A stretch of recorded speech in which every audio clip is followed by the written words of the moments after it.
As part of West Virginia's TANF program, West Virginia Works, non-parent caretakers of related children can receive assistance while the child resides with them. These caretakers have a special option where they can choose to include or exclude themselves from the benefit. If included, their spouse, if any, and other children are also included, and their income and assets count against the benefit. The caretaker would also be responsible for a work activity. If excluded, the case is just for the child, with only that child's income and assets being considered, and there is no work activity.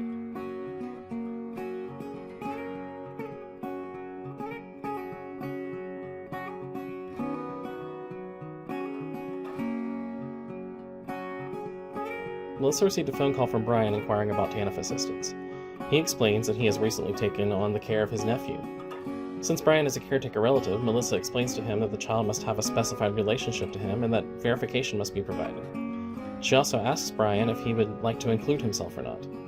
Brian states that he does not want to be included. Because of this, Brian does not need to attend orientation. Melissa schedules him an appointment to come to the office for a face-to-face interview. On the day of the interview, Brian reports to the DHHR office. Melissa greets him in the waiting room and takes him to an interview room.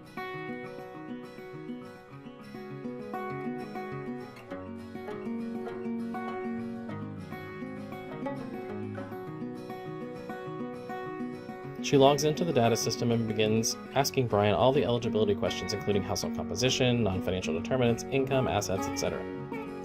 Brian will sign the WVW-10 form indicating whether he would like to be included or not. Since Brian has chosen to not include himself, the only income and assets considered would be those of his nephew. The nephew is only 4 years old and does not have any income or assets. Brian also does not want to apply for any other benefits. If he did, then his own income and assets may have to be considered for those benefits. Brian will also complete the APA-1 forms and be referred to the Bureau for Child Support Enforcement. Melissa prints the CAF for Brian and herself to sign. She also provides him with the Rights and Responsibilities form and the Motor Voter Registration form. Fortunately, Brian had all the necessary items for verification in his case today, so she does not need to pen it. Once the eligibility portion of the interview has been determined, Melissa can move on to some other case management duties. Melissa will discuss the list of local services and the WVW-3B form to address any needs that Brian may have as a caretaker. There may be some support services that Melissa can offer to assist with these needs. Melissa can also make other referrals to local services to assist Brian with caring for his nephew. After the interview is completed, Brian leaves the office and Melissa continues with her duties.